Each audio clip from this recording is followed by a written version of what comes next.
যারা ঢাকার রাজপথ চেনেন, যারা এই শহরের পিচঢালা রাস্তার উত্তাপ অনুভব করতে পারেন, তারা জানেন এখানে নীরবতা সবসময় শান্তির বার্তা নিয়ে আসে না, বরং এই নীরবতা অনেক সময় প্রলয়ের আগের প্রকৃতির স্তব্ধতার মতো হয়ে দাঁড়ায়। আর সেই মুহূর্তে বাংলাদেশের রাজনীতির মানচিত্রের কেন্দ্রবিন্দুতে থাকা মানুষগুলো ঠিক সেই শঙ্কার মধ্যে দিয়ে তাকিয়ে আছেন, যাদের দৃষ্টি নিবদ্ধ একটি নির্দিষ্ট জায়গার দিকে, যা বারবারই জনপদের ইতিহাসের মোড় ঘুরে দিয়েছে। সেই জায়গাটি হলো ঢাকা বিশ্ববিদ্যালয়। ইতিহাসের পাতায় চোখ বোলালে দেখা যায় এই ক্যাম্পাসের ইট কাঠ পাথর পর্যন্ত রাজনীতির ভাষা বোঝে। আর ঠিক এই মুহূর্তে ঢাকা বিশ্ববিদ্যালয় যেন এক সুপ্ত আগ্নেয়গিরির মতো ফুঁসছে। যে লাভা এতকাল ভেতরে জমা ছিল তা এখন জ্বালামুখ দিয়ে বের হয়ে আসার উপক্রম হয়েছে। গত কয়েকদিন ধরে ঘটে যাওয়া ঘটনা প্রবাহ সাধারণ মানুষের মনে যে ক্ষোভের জন্ম দিয়েছে তা হয়তো শুরুতে একটা ছাইচাপা আগুনের মতো, কিন্তু সেই আগুন যখন দেশের সর্বোচ্চ বিদ্যাপীঠের তরুণ ও মেধাবী শিক্ষার্থীদের রক্তে ছড়িয়ে পড়ে, তখন তার নিছক ক্ষোভ থাকে না, তা হয়ে উঠছে বারুদ। ঢাকা বিশ্ববিদ্যালয়ের ক্যাম্পাসের বর্তমান আবহাওয়াটা এতটাই উত্তপ্ত যে সামান্য একটি স্ফুলিঙ্গ এখন এক ভয়াবহ বিস্ফোরণ ঘটাতে পারে। আর যদি সেই বিস্ফোরণ সত্যি ঘটে, তবে সদ্য ক্ষমতায় বসা বিএনপি সরকারের পক্ষে সেই ধাক্কা সামলানো কতটা কঠিন হয়ে যাবে তা হয়তো সরকারের নীতি নির্ধারকরা কল্পনাও করতে পারছেন না, কিংবা পারলেও অজানা কোনো ভয়ে তারা নিশ্চুপ হয়ে আছেন। ঘটনার সূত্র খুব সাধারণ একটি দৃশ্যপট থেকে, অথচ তার পরিণতি হচ্ছে ভয়াবহ। স্থানটি রাজধানীর সোহরাওয়ার্দী উদ্যান, ইতিহাস আর ঐতিহ্যের সাক্ষী। পুলিশ প্রশাসন যেখানে এক বিশেষ অভিযান শুরু করে, নাম দেওয়া হয় মাদক বিরোধী অভিযান। নামটি শুনলে খুব জনকল্যাণমুখী মনে হলেও এর আড়ালে যা ঘটেছে তা যে কোনো বিবেকবান মানুষের মেরুদণ্ড দিয়ে ভয়ের শীতল স্রোত নামিয়ে দেওয়ার মতোই যথেষ্ট। ঢাকা বিশ্ববিদ্যালয়ে একজন সাধারণ শিক্ষার্থী, যার কাঁধে ছিল বইয়ের ব্যাগ আর চোখে ভবিষ্যতের স্বপ্ন, সে তার নিত্যদিনের যাত্রাপথ হিসেবে সোহরাওয়ার্দী উদ্যানের ভেতরে হেঁটে যাচ্ছিল। যারা এই এলাকা চেনেন তারা জানেন যে ঢাকা বিশ্ববিদ্যালয় ক্যাম্পাস এবং সোহরাওয়ার্দী উদ্যান কার্যত একাকার হয়ে আছে। বিকেলের আড্ডায়, শরীর চর্চায় কিংবা টিউশনিতে যারা শর্টকাট হিসেবে শিক্ষার্থীরা যুগ যুগ ধরে এই উদ্যান ব্যবহার করে আসছেন, এটি কোনো নিষিদ্ধ এলাকা নয়, কোনো যুদ্ধক্ষেত্র নয়। কিন্তু সেদিন পরিস্থিতি ছিল ভিন্ন। পুলিশের সামনে পড়ে এক শিক্ষার্থী অত্যন্ত মার্জিত এবং ভদ্র ভাষায় নিজের অবস্থান পরিষ্কার করার চেষ্টা করছিলেন। তিনি বিনয়ের সাথে জানতে চেয়েছিলেন এই পথে চলাচলের অধিকার তার আছে কিনা। তিনি এটাও বলেছিলেন যদি তার কাছে কোনো মাদক পাওয়া যায় বা তার বিরুদ্ধে কোনো নির্দিষ্ট অভিযোগ থাকে, তবে পুলিশ আইনানুগ ব্যবস্থা নিতে পারে। একজন শিক্ষিত তরুণের কণ্ঠে এর চেয়ে যৌক্তিক আর কি হতে পারে।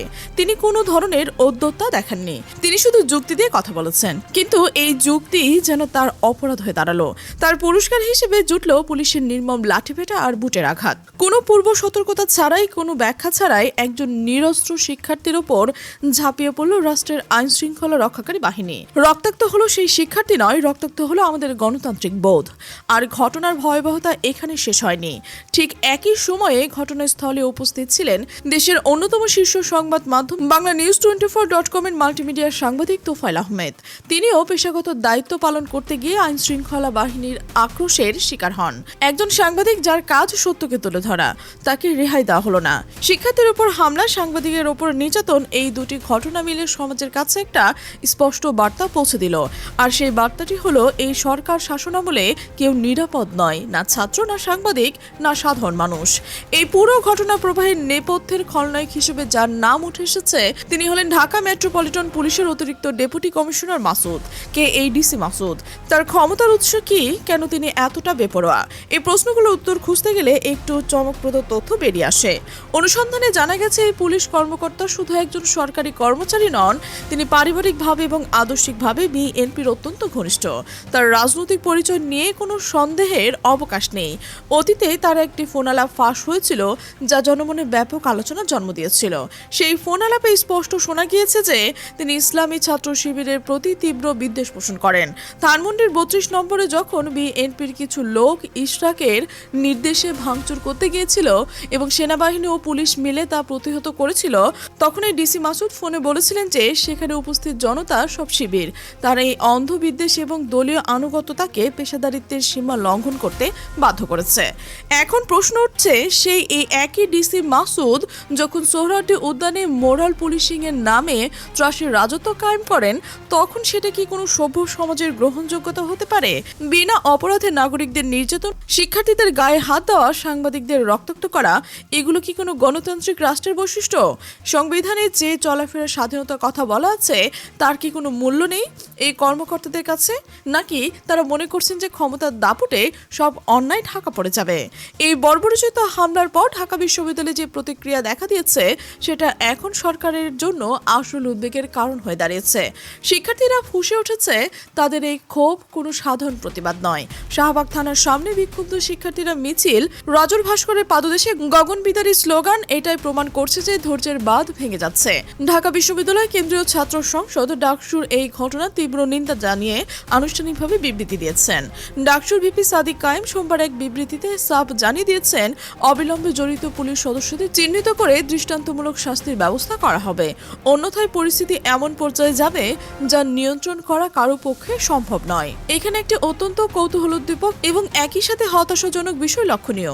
বিএনপির স্বরাষ্ট্রমন্ত্রী সালাউদ্দিন আহমেদ মাত্র কয়েকদিন আগেই সংবাদ সম্মেলনে দম্ভেরভাবে বলেছিলেন, বাংলাদেশে মবের যুগ শেষ হয়ে গেছে, আর কোনো মব জাস্টিস হবে না। কিন্তু তার সেই বক্তব্যের রেশ কাটতে না কাটতে শাহবাগ থানার সামনে শিক্ষার্থীরা রাস্তায় নেমে এলো। এটা কি স্বরাষ্ট্রমন্ত্রীর ব্যর্থতা নয়? মবের যুগ কি আসলে শেষ হয়ে গেছে, নাকি নতুন আঙ্গিকে নতুন ক্ষোভে তা আবার ফিরে আসছে? এখন স্বরাষ্ট্রমন্ত্রী কি করবে? তিনি কি শক্তির ভাষায় এই প্রতিবাদ দমন করবেন? যদি তা করেন তবে ঢাকা বিশ্ববিদ্যালয় পুরোপুরি আগ্নেয়গিরির মতো ফেটে পড়বে। আর যদি তিনি চুপচাপ থাকেন তবে সারা দেশে বার্তা যাবে সরকার দুর্বল এবং তারা নিজেদের পুলিশ বাহিনীকে নিয়ন্ত্রণ করতে পারছে না। সরকার এখন আক্ষরিক অর্থে শাকের করাতের অবস্থায় হয়ে গেছেন, যেতেও কাটছে আসতেও কাটছে। গভীরতার বিশ্লেষণ করে দেখা যায়, বিএনপি সরকার ক্ষমতায় আসার মাত্র এক সপ্তাহের মধ্যেই চতুর্মুখী চাপে জড়িয়ে পড়েছে। অতীতে কোনো সরকার তাদের মেয়াদের প্রথম সপ্তাহে এতটা ব্যর্থতার স্বাক্ষর রেখেছে বলে ইতিহাসের নজির নেই। হাসিনা সরকার হোক কিংবা তার আগের কোনো সরকার, কেউই এতটা দ্রুত জনবিচ্ছিন্ন হয়ে পড়েনি। নিত্য প্রয়োজনীয় দ্রব্যমূল্যের ঊর্ধ্বগতি সাধারণ মানুষের নাভিশ্বাস করে তুলেছে। বাজারে গেলে মানুষ দিশেহারা হয়ে পড়েছে, আইনশৃঙ্খলা পরিণতি তলানিতে গিয়ে ঠেকেছে। নিরাপত্তা শব্দটি এখন একটি প্রহসনে পরিণত হয়েছে।